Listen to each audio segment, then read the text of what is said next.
here. So how is, okay. Go ahead. No, nothing. All right, so thanks for coming to class today. It's August the 5th. We're having a Wednesday night ladies Bible class, and we are studying now Exodus 29, 8 and 29 about the priesthood.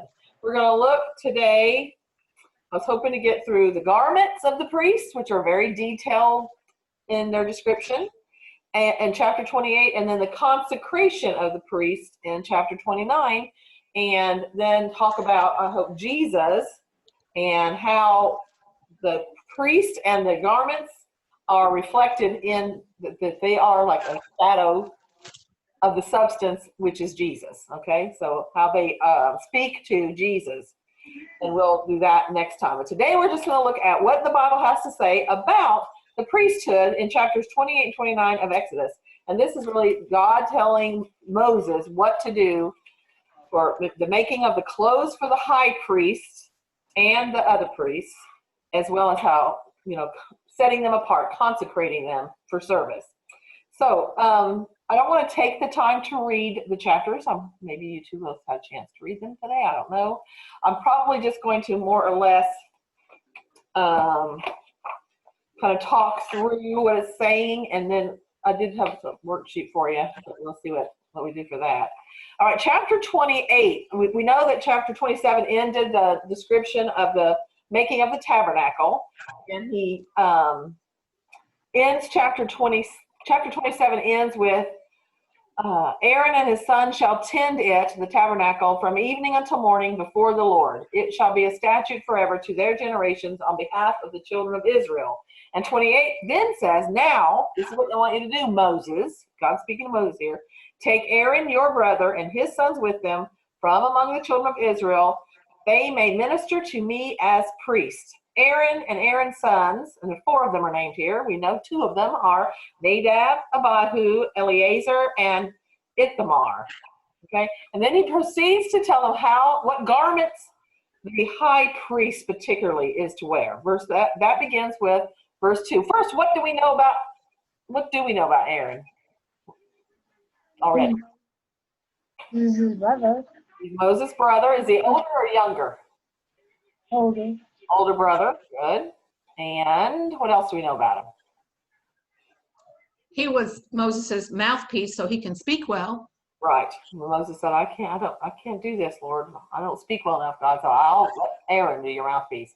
And Moses was to be, God said, like a God to Aaron, and Aaron like his prophet. So yes, he was his mouthpiece. Good. All right. And we saw last week how Aaron was proven and chosen to be the high priest by the budding of Aaron's rod. Of course, a dead branch, a dead stick, and it bud.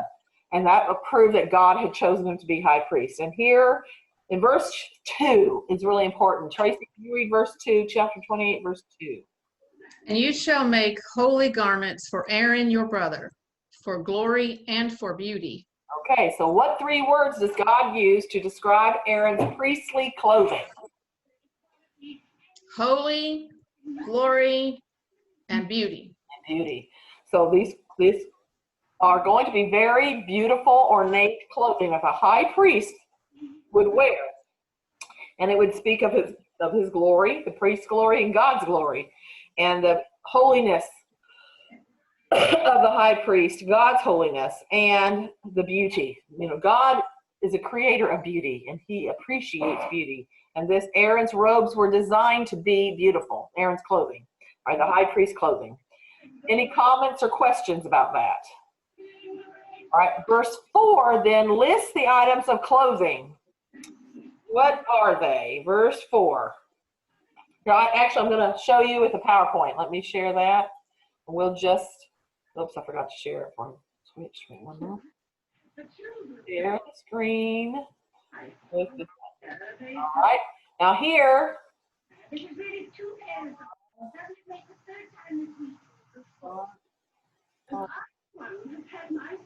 is the high priest's garments. All right, I'm going to move this out of my way.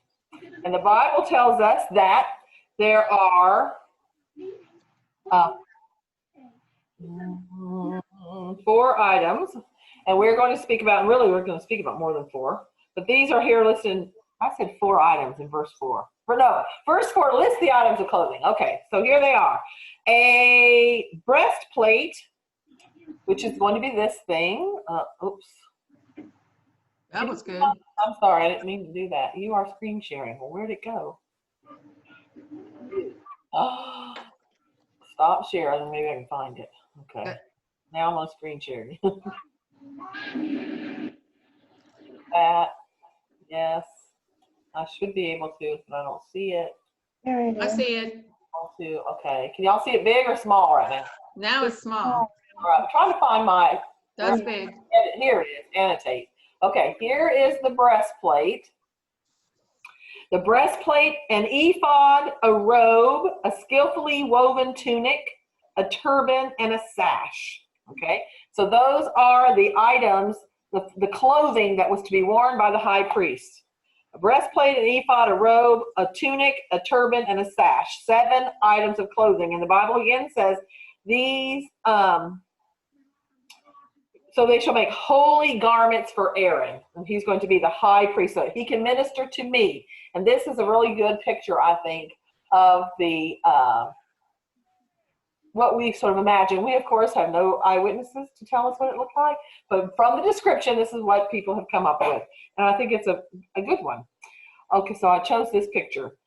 So verses 4 and 5 tell us what the ephod, from what the ephod was to be made.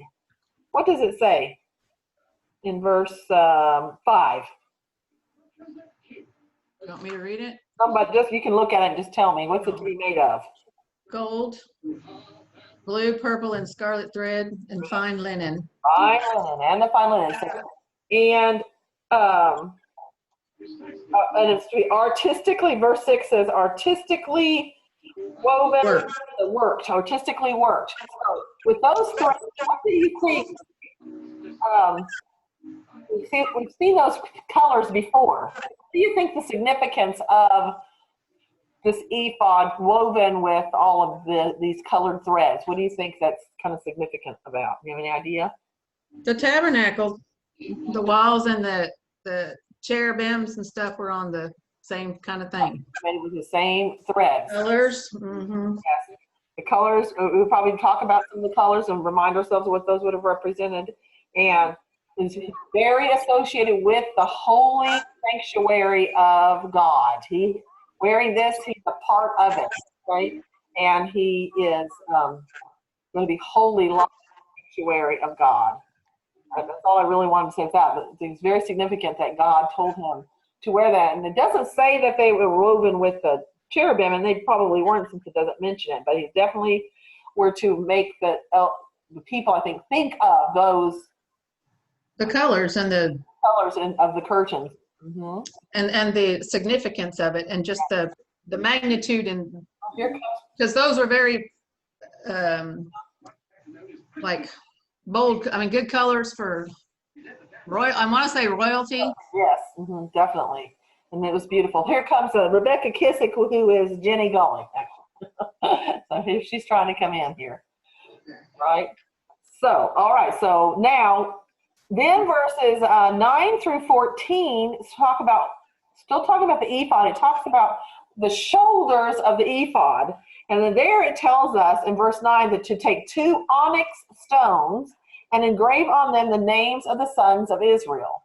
What color is onyx? Black. Black, okay. And God told them to put 2 onyx stones on the shoulders and engrave on them the names of the sons of Israel, 6 on one shoulder, 6 other tribe names on the other shoulder, in the order of their birth, God said. So it would have been Reuben, Simeon, Levi, Judah, Dan, Nephilah, Gad, Asher, Issachar, Zebulun, Joseph, and Benjamin. There you go. All 12 in that order, 6 on one and 6 on the other. And he said, set them in settings of gold and put them on there. They shall be stones on the shoulders of the ephod as memorial stones for the sons of Israel. Verse 12. So Aaron shall bear their names before the Lord on his 2 shoulders as a memorial. Okay? And so that, and then it was to be the ephod included also you shall make 2 chains of pure gold like braided cords and fasten the braids and chains to the settings of the shoulders here and here, those chains, okay? All right, there. All right, so now, any comments or questions? Any thinking you want to share? Why isn't it going away? I'll keep on. Okay, now, so that's on the shoulders, the black onyx stones with the names of the tribes of Israel. Then verses 31 through 34 describe the robe of the ephod. An ephod is like an over apron. It's something that's going to be worn on the outside, okay? So really we're working from our, if I remember this right, from outside inward, okay? So we're starting with the ephod, and then under the ephod is worn the robe of the ephod. So that's in verses 31 through 34. This robe, anybody, if you're looking down there, can you tell me what color was the robe? Blue. Blue, yes, the robe. Well, it looks blue in the picture. I wasn't looking in the description. I'm sorry. It is blue. In verse, I said 31. Yes, okay. Yes, 31. All right, you shall make a robe of the ephod, all of blue. Okay. And it's to be woven. It shall have a woven binding all around it, like the opening of a coat of mail, so it does not tear. Okay, so the robe was not to be torn. This is, and then it was to have scarlet all around its hem. Okay, so here's the robe of blue with the scarlet around its hem, and then also gold bells of gold, which I missed the pomegranate. Oh, I did. Verse 33 talks about you shall put upon its hem, you'll make pomegranates of blue, purple, and scarlet. That's what I meant to say. So there's pomegranates either embroidered onto it or added onto it, onto the hem of it. Pomegranates of blue, purple, and red. And between the pomegranates, so to go all the way around are these little pomegranates, and between them are to be golden bells that are actually attached to a real bell, not an embroidered bell. A golden bell. So it's a bell, pomegranate, the Bible says, very specifically says that. And he is to wear this blue ephod. It says Aaron is to wear it when he ministers so that its sound will be heard. This is in verse 35. When he goes into the holy place, let me let Jenny in again. Sorry. I didn't see her. You want me to read it? Yeah, I was letting Jenny in. I'm sorry. Here she is. Oh, okay. He can wear it when he goes into the holy place before the Lord when he comes out, that he may not die. And when he comes out, that he may not die. So God specifically wanted these bells around the ephod robe so that he could be heard as he walked inside the tabernacle. All right? And inside the most holy place. The day when he goes into the most holy place, that's a year thing, okay? And then, on top of that, it says, you shall make a plate of pure gold and engrave on it like an engraving of a signet. Oh, wait, no, this is a new thing. Okay, that's the robe of gold, the robe of the ephod, the blue thing. Now, starting in verse 36, we have another thing described. It's the beginning of the description of the turban, and it's kind of starting actually with the gold part of the turban up here, okay? It's the headband, the turban is like a crown, actually, okay? And it's made of pure gold, and it was to be engraved on it like the engraving of a signet. So I'm thinking it was either, I don't know if that means engraved in, be engraved like a signet. So it's really engraved into, so there is a signet type of idea, an impression pressed into it. And it says holiness to the Lord. And he was to wear that on the front of his head, on the front of, with the turban we're going to see described. All right. He said, put that gold plated band, a plate of pure gold engraved on it with holiness to the Lord, attached to it a blue cord. All right. You see the blue cord that's on top of the turban? This would be a blue cord. That's what they try to signify here. Put that gold thing, attach it to a blue cord, and it shall be on Aaron's forehead, so that Aaron, and it should be on top of the turban. So you have the gold plate, the blue cord, and the turban, which we learn is in another verse verse 39, that the turban is made of fine linen. So the turban itself is white, or a mitre, your Bible might say.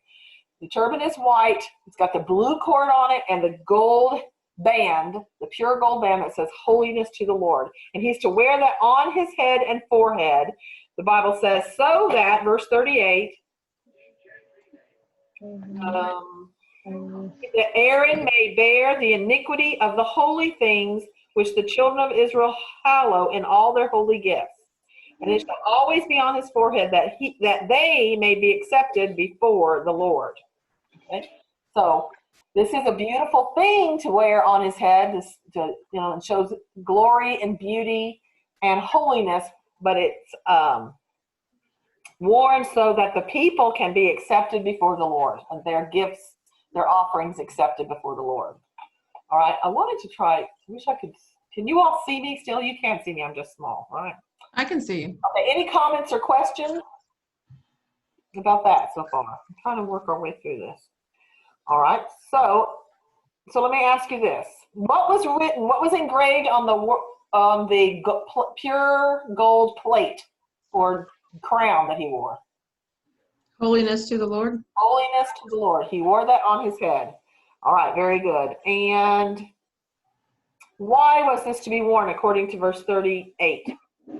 Iniquity. Bear the iniquity of the people. That's right. Very good. All right. And now in verse 39, we see that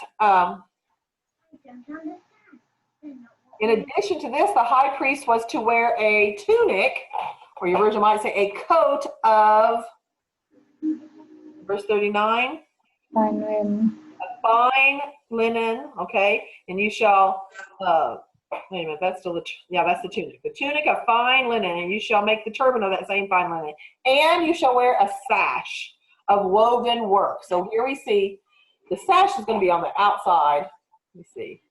The fine linen tunic is this white layer underneath the robe of the ephod. Okay, so we've worked. That's his sleeves too, right? And that's his tunic. Okay. Yes, that is the is going to be what's next to his skin is this tunic, right? Right. And so you will wear that, and around all of this is going to be this sash. It just says a sash of woven work. All right. So verse 40 then tells us, now this is what the high priest was to wear. In verse 40, Jennifer, I don't know, have you heard anything before right this minute? Have you heard anything? You're muted. Yes, but don't back up for me because I'll get your recording and start from the beginning. I've heard a Okay, good. So we are now going to look at verse 40. We've learned all about, we've seen the description of the priest, the high priest. There was only one high priest that served from the time he was of age, which I need to look that up. I didn't think about that till right now. I don't know what age he would begin to serve as high priest. Maybe it probably wasn't until his father was dead, because you served until you died. And so Aaron is high priest, and there's only one high priest, but he has 4 sons, and they are to be the other priests of the people. And their clothing is just simply described in, I think it's 1 verse. Let's see, maybe 2.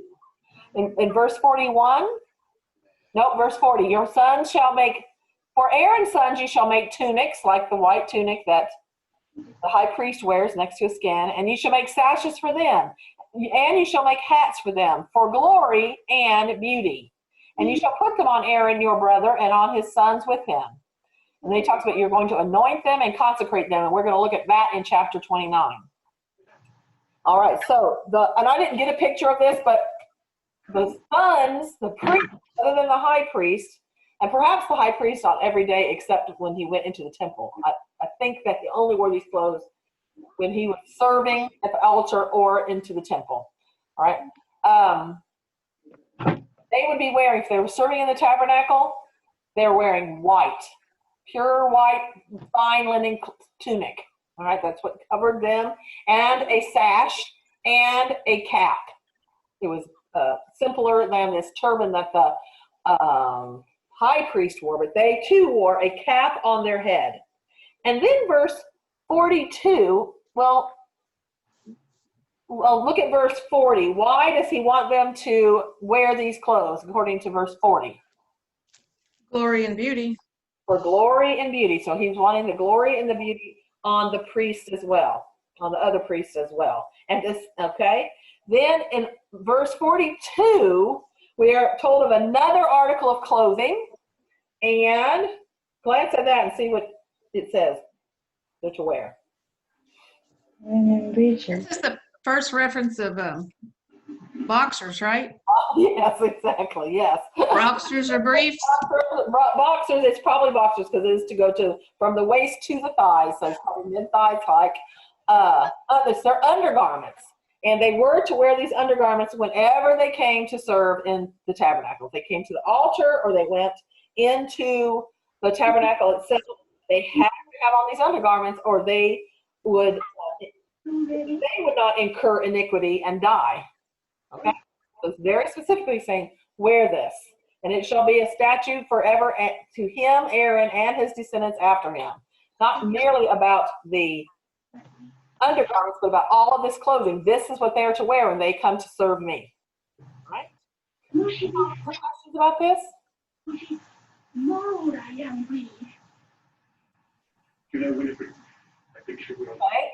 Then let's see. Oh, I might mention the breastplate. Why didn't I bring that up? Did I not put it on here?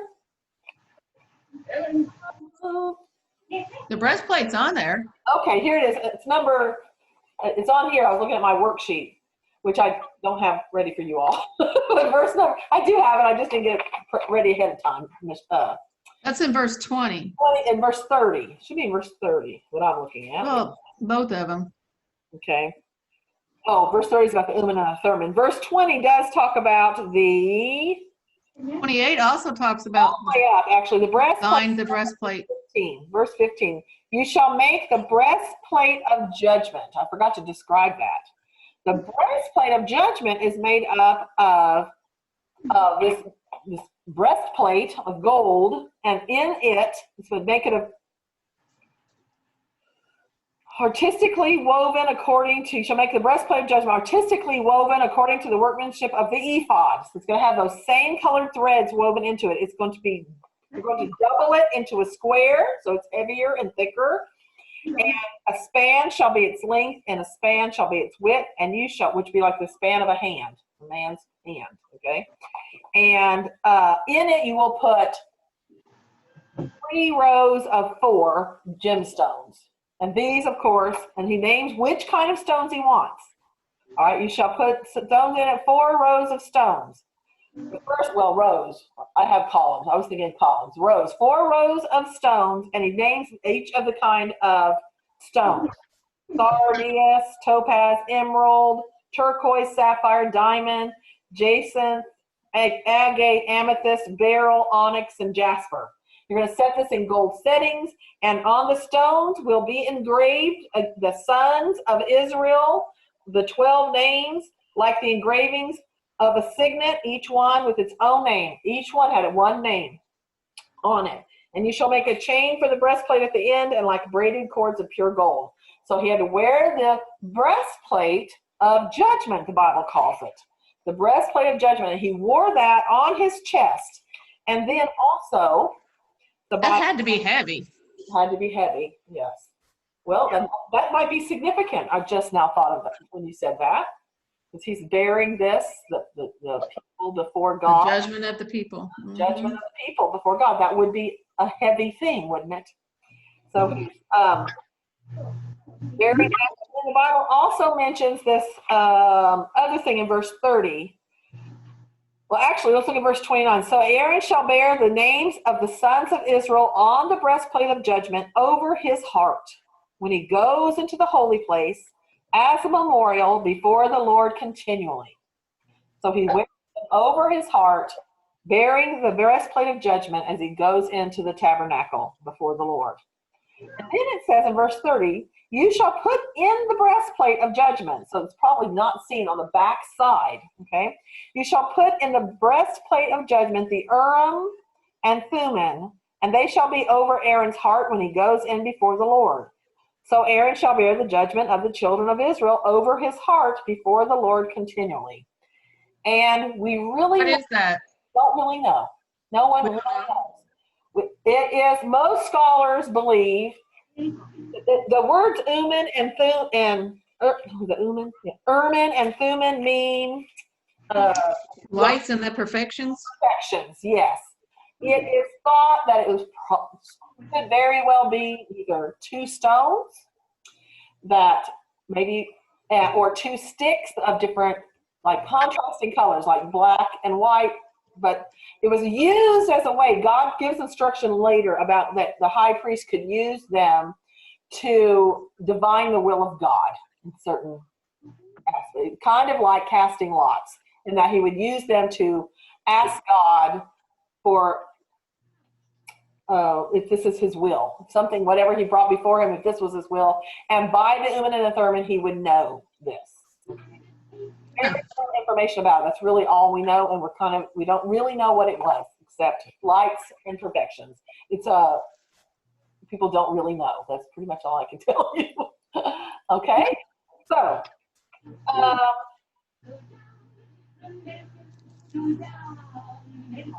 any other comments or questions about the garments? What they were? What time? Back in chapter 27, the last verse 21, where it says, in chapter 27, verse 21, in the tabernacle of meeting outside the veil, which is before the testimony, Aaron and his sons shall tend to it from morning to evening before the Lord. So does that mean like they wore this outfit every day? Well, only Aaron would wear this elaborate one. Right. If he was, I think, I need to double check on that, but yes, as the high priest, he was to wear that. If he's at the tabernacle, inside the courtyard, or in the tabernacle itself, he was to be dressed like this. That's what Aaron and his sons tending to it. Maybe they took turns or whatever. Only Aaron actually went in. I know into the holy place. Right. I meant, but to the tabernacle. Oh yeah, but there were things to do in the tabernacle. Remember, they had to keep the light lit all the time, so they had to replenish the oil. They had to once a week go in there to replenish the bread. They had to daily replenish the incense and or the fire, bring in fresh coals. Okay, so they had reason to go in there every day to serve before God into the holy place, the first room. So they had to be the other priest. His sons would only be in white. Mm-hmm. But the high priest would be in this. Yes, had to be in their. I just wondered if Aaron had to wear that every day. Right. Like, yeah, all the that's a time. good question. I should research to make sure that it's true. That if he was there to make service himself, he had to wear it, I'm sure. But I don't know if he had to do it every day, or if the priest. There were things to be done every day, which we're going to be learning more about. I haven't studied that far ahead to know the answer to that question yet. Okay.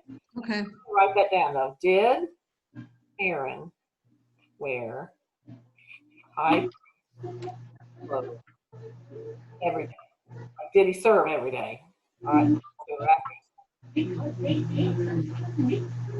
All right. So, any other comments or questions? This is, of course, this would be the most beautiful and expensive, glorious piece of clothing of anyone in the nation to have. Okay. It's got to go with the It's got to go with the tabernacle to show. That's right. Its significance. Again, so you shall make holy garments. The word holy, what does that mean? We didn't talk about it. What does the word holy mean? You want to venture? Holy, really all it means is set apart for God. Okay, and if the thing is holy, it must be purified. All right, and God is we're going to see them go through some purification or consecration, being set apart for service to God. So he's saying you're going to make holy garments that were only to be used in thy service. So Aaron, he was not to wear that outside of the tabernacle. If I understand right, he had to get dressed there in the tabernacle, somewhere within the tabernacle courtyard. Okay, and but he couldn't wear it outside of a holy place. Well, he could designate a holy place, and I guess he could walk to it in service to God, because there is something we're going to talk about when they were to take something outside the temple to another holy place. Okay?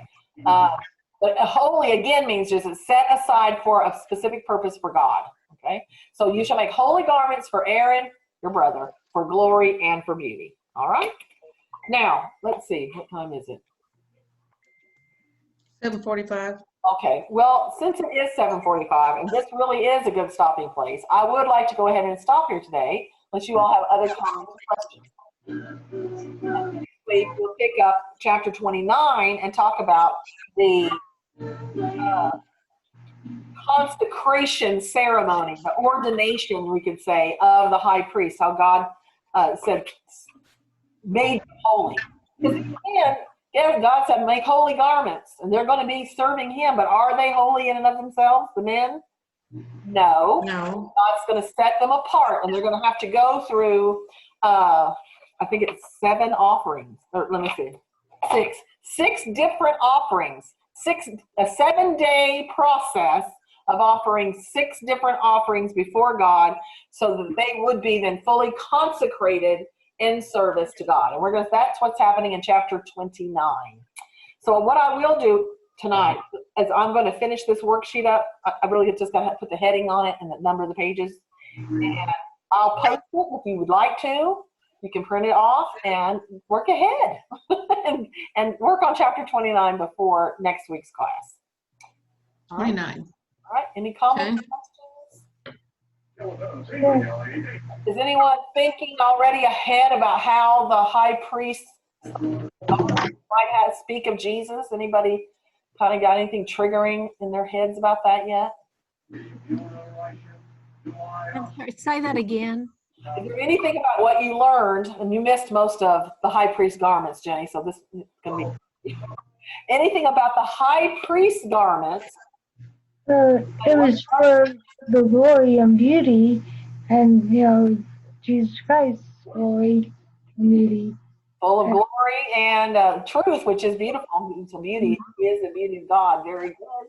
Good. So there's one. She's found the connection there. But can you think of a way, anything about the description of the high priest garments that could be a shadow of Jesus, the substance? Because My screen just went black. Okay. Did anybody else go black? Is your screen off?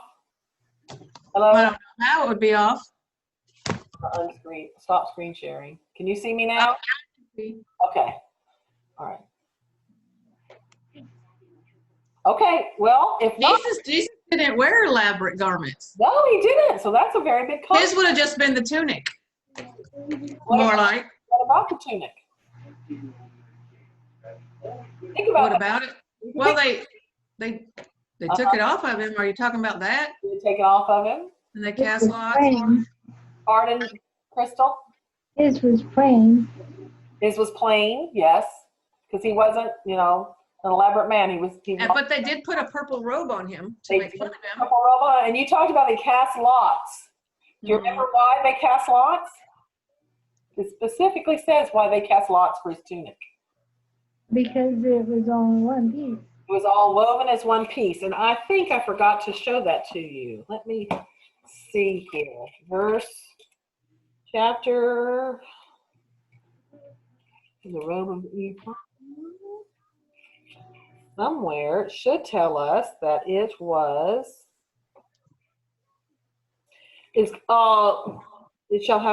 shall make a robe of ephod, olive blue. There shall be an opening for the head in the middle of it, and it shall have a woven binding all around it, opening like the opening in a coat of mail, so that it does not tear. And I think there, and maybe somewhere else, I'm going to look for it, it is telling us that the ephod was woven as one single piece of cloth, that it was not a sewn garment, that there was the robe of the ephod. This is the robe, right? The robe of ephod. That it was one piece of cloth in which a hole was cut, and they made a very strong binding in the hole so that it could not be torn. So there was no seam to tear, and that's spoken about in Jesus' tunic, that it was all one piece of cloth, and they didn't want to tear it. And so they cast lots for it. So there's a, Oh. okay. Anything else? Anything else trigger? I was thinking about, and maybe I'm going to get ahead of myself, but let's do it before we end class. What was worn? Jennifer didn't get to hear this part. What was on the high priest's shoulders? Those stones with the names of the 12 tribes. What color stones were they? Black. Bearing them. He was bearing the. He was to carry on his shoulders. Describes the no, that's the judgment. The names, you shall set them, you shall engrave the names of the sons of Israel and wear as a memorial stone. You shall bear their names before the Lord as a memorial. Does that make you think of anything about, I mean, they're black too. I think that might be significant in my mind. Yeah. What do we usually think of related to blackness? Sin. Sin, you know, so I'm just kind of wondering if that is the significance of why he said onyx stones. He was to bear like the sins of the people in a symbolic sort of way as he comes before the Lord, and he's going to definitely do it with the sacrifices. And Jesus, you know, bore the weight of the sins of the world on his shoulders, and he got on the cross. So maybe there's a connection there, you know, we're going to talk about. All right, and anything else before we say goodbye? Any other connection you might have fired in your mind? We will talk about this more specifically as a whole topic. But that's what I want you, while you're reading chapter 29 and the consecration of the priest, you know, think about Jesus, and if there's something in that chapter that makes you think about Jesus and how he would have been the substance that cast the shadow for the consecration, the making of Aaron and his sons holy priests before the All right. Thanks for coming. Cindy, where can I find the links to the recordings of past classes? They're so far up because I think I did not yet do last week's class. I need to get that up. I'll try to do that when we get off there. They are on the church website. Okay. On the ladies tab, and they're very easy. You just click on them and there they are. And you can get the worksheets that same way. You click on it, it's right there. Debbie did a great job making it super easy for anybody to get to. So because I missed at least one recording. I messed it up. I didn't get it recorded at all. So that one you'll miss, but Okay. all right. Thank you guys for coming. I appreciate it. Thank you. Thank you. Are you out at the camp, Jennifer? I'm sorry. Is that your backyard, your back deck, or is that? Yeah, I'm on the deck because Kenny is in the den in Brad's class. Claire's in the kitchen on Shelby's class. And I just came out here where there was no competition for Sound. I understand. sound. Great. Yeah. That's great. Good. All right. Well, it was great to see you, ladies. Thank you for coming. Bye, Cindy. I love you. Yeah. Stop.